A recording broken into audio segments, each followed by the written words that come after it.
జయశంకర్ భూపాల్పల్లి జిల్లా టేకుమట్ల మండలంలో కొనుగోలు కేంద్రాల ప్రారంభోత్సవం సందర్భంగా భూపాల్పల్లి శాసనసభ్యులు గండ్ర సత్యనారాయణరావు కీలక వ్యాఖ్యలు చేశారు. ఆదివారం రాఘవరెడ్డిపేట, వెల్లంపల్లి, టేకుమట్ల గ్రామాల్లో పిఏసిఎస్ మరియు ఐకేపీ ఆధ్వర్యంలో ఏర్పాటు చేసిన ధాన్యం కొనుగోలు కేంద్రాలను ఆయన ప్రారంభించారు. ఈ సందర్భంగా ఎమ్మెల్యే మాట్లాడుతూ రైతులు పండించిన పంటకు సరైన మద్దతు ధర కొనుగోలు కేంద్రాల ద్వారానే లభిస్తుందని తెలిపారు. ధాన్యాన్ని సక్రమంగా ఆరబెట్టుకుని తేమ శాతం తగ్గిన తర్వాతే మార్కెట్ కి తరలించాలని రైతులకు సూచించారు. అలాగే తూకం విషయంలో ఎలాంటి లోపాలు జరగకుండా పారదర్శకతతో వ్యవహరించాలని, ప్రతి ఒక్కరూ బాధ్యతగా పనిచేసి రైతులకు న్యాయం చేయాలని ఆయన అధికారులను ఆదేశించారు. ఇదే సందర్భంగా టేకుమట్ల మండలాలలో వివిధ అభివృద్ధి పనులకు కూడా ఆయన శంకుస్థాపన చేశారు. మొత్తం సుమారు 230 లక్షల నిధులతో పలు గ్రామాల్లో రోడ్లు, దేవాలయ నిర్మాణాలు, కాలనీ రోడ్లు మరియు రైతు మార్గాల అభివృద్ధి పనులు ప్రారంభించారు. ఈ కార్యక్రమంలో సంబంధిత శాఖల అధికారులు, స్థానిక ప్రజాప్రతినిధులు, కాంగ్రెస్ పార్టీ నాయకులు మరియు గ్రామ ప్రజలు పాల్గొన్నారు. టేకుమట్ల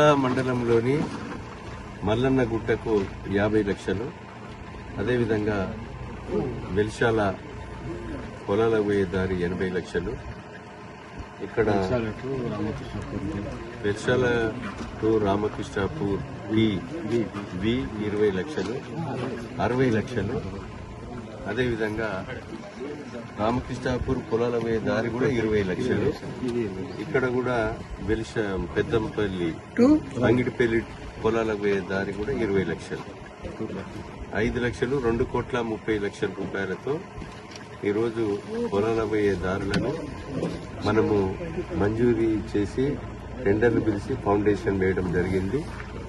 వర్షాల పడే ముందు త్వరితగతిన క్వాలిటీతో పనులు పూర్తి చేయవలసిందిగా ఈ సందర్భంగా విజ్ఞప్తి చేస్తూ, మీ యొక్క పనులన్నీ కూడా ఇంకా గర్మిలపల్లిలో కూడా ఒక రోడ్డు ఉంది, ఇంకా మిగతా టెండర్ అయినవి కూడా ఉన్నాయి, అవన్నీ కూడా వర్కులు క్వాలిటీతో అన్ని చేయించవలసిందిగా నేను కోరుతున్నాను.